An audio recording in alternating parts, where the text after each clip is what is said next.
আসসালামু আলাইকুম। তো আজকের ভিডিওটি হচ্ছে যে আমি সারাদিন কি করছি এই নিয়ে। সকালবেলায় ঘুম থেকে উঠে বেরিয়ে গেলাম দোকান যাওয়ার জন্য, তাই ফতেমাকেও সঙ্গে করে নিয়ে চলে এসেছি তার স্কুলে নামিয়ে দেবো বলে। আর আমাদের গ্রামের রাস্তা অনেক দিন ধরেই খারাপ ছিল, তো এখন পিচ করে দিয়েছে আবার। তো মাঝিরা থেকে কে কে ভিডিওটি দেখছো কমেন্ট করে জানাও। আমি কথা বলতে বলতে ফতেমার স্কুলে চলে এসেছি, তাই ওকে এখানে নামিয়ে দিচ্ছি। তো ফতেমাকে আমি স্কুলে নামিয়ে দিয়ে দোকান খোলার জন্য চলে আসলাম যদুপুর মোড়ে। আজকের ভিডিওটি হয়তো অতটা খুব ইন্টারেস্টিং হবে না, কারণ আজকে আমি দেখাচ্ছি আমার ডেলি রুটিন। তো আমি এখন দোকান খুলে নিলাম, খোলার পর সমস্ত মালগুলোকে সাজিয়ে রেখে দিলাম।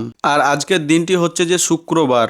ভিডিওটি আমি অনেক লেটেই পোস্ট করছি, কারণ মিডিলে একটা ভিডিও পোস্ট করেছি সেই জন্য। তোমরা হয়তো সবাই দেখেছো বহরমপুর মেলা নিয়ে যে ভিডিওটি পোস্ট করেছি। তো আমি দোকান এখনো সম্পূর্ণ খুলতে পারিনি, আর একটি কাস্টমার চলে এসছে। তো আলহামদুলিল্লাহ কাস্টমারটিকে আমি এখন ছেড়ে দিলাম। তারপরেই পুরো দোকানটিকে সুন্দর করে ঝাড়ু দিয়ে নিলাম। তারপরে বসে বসে দোকান চালাচ্ছিলাম, ফোন দেখছিলাম, কাস্টমার ছিল কাস্টমারদেরকে ছাড়ছিলাম। আজকে শুক্রবার, সেই জন্য তাড়াতাড়ি দোকান বন্ধ করে চলে আসলাম বাড়ি, কারণ বাড়ি এসে জুম্মার নামাজ পড়তে যেতে হবে। তো আমি এখন গোসল টোসল করে রেডি হয়ে নিয়েছি জুম্মার নামাজ পড়তে যাবো বলে।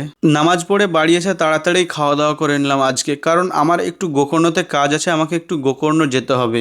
গোকর্ণ যাওয়ার জন্য আমি, ফারহাদ আর দাদু তিনজন মিলে বেরিয়ে গেলাম গোকর্ণ যাবো বলে। তাই হঠাৎ করে মনে পড়লো যে আজকে তো সাহেবের মাধ্যমিক এক্সাম, আর তার সেন্টার পড়েছে আমাদের গোকর্ণ যাওয়ার রাস্তাতেই, গোকর্ণ হাই স্কুলে। তো সেই জন্য এখানে আমি, দাদু আর ফারহাদ তিনজন মিলে সাহেবের জন্য অপেক্ষা করছিলাম, আর সমস্ত ছেলেপিলে মাধ্যমিক পরীক্ষা দিয়ে বাইরে বেরিয়ে আসছিল। তো সাহেবের সঙ্গে দেখা করলাম, তারপরে অনেকক্ষণ ধরে গল্প টল্প করলাম, তারপরে আমার কাজটি সেরে চলে আসলাম বাড়ির দিকে। বাড়ি আসার পর বাড়ি থেকে আমাকে বললো যে কাসাবকে হোস্টেল থেকে নিয়ে আসার জন্য, কারণ কালকে একটি বিয়েতে যাব, সেই জন্য কাসাবের হোস্টেল থেকে 2 দিনের জন্য ছুটি নিয়েছি। তাই কাসাবের হোস্টেল আমার বাড়ি থেকে খুব বেশি দূর না, 5 কুঠিতে ইসলামিক নোবেল স্কুল। তো আমি এখানে এসে বসে পড়লাম, কারণ আমি একটু আগেই পৌঁছে গিয়েছি তার ছুটি হওয়ার। কিছুক্ষণ বসে থাকার পর কাসাব আসলো ব্যাগপত্র গুছিয়ে নিয়ে, তাই কাসাব আর আমি এখন বাড়ি চলে যাচ্ছি। তো তারপরেই আমি কাসাবকে বাইকে চাপিয়ে নিয়ে চলে আসলাম বাড়ি। আর তারপরেই আমার কাছে ফোন আসলো আমার স্কুটির জন্য, কারণ আমার স্কুটি কিছুদিন আগে একটু প্রবলেম দেখা দিচ্ছিল, তাই সারাতে দিয়েছিলাম সেজন্য।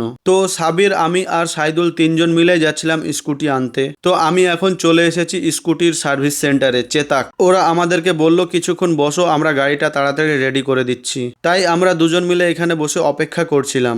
আর তখনই আমাদেরকে শোরুমের তরফ থেকে চা দিয়ে গেল দুজনকে 2 কাপ। তো এটি হচ্ছে যে আমার ইলেকট্রিক স্কুটি বাজাজ চেতাক 2903। তো দাদারা তাড়াতাড়ি কাজ করে দিচ্ছে, কারণ অনেক রাত হয়ে গিয়েছে সেই জন্য। তো এই যে আমার স্কুটি এখন পুরো কাজ কমপ্লিট হয়ে গিয়েছে, তাই বাইরে বের করে নিয়েছি আমি। আর সাবিরও এখানে তার বাইকটিকে লাগিয়ে দিল ক্যামেরায় আসার জন্য।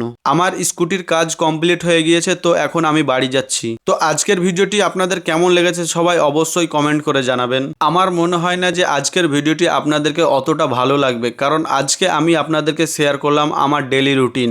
যদি ভিডিওটি ভালো লেগে থাকে তো অবশ্যই কমেন্ট করে জানাবেন। তো আজকের ভিডিওটি এই পর্যন্তই, দেখা হচ্ছে আবার নেক্সট ভিডিওতে।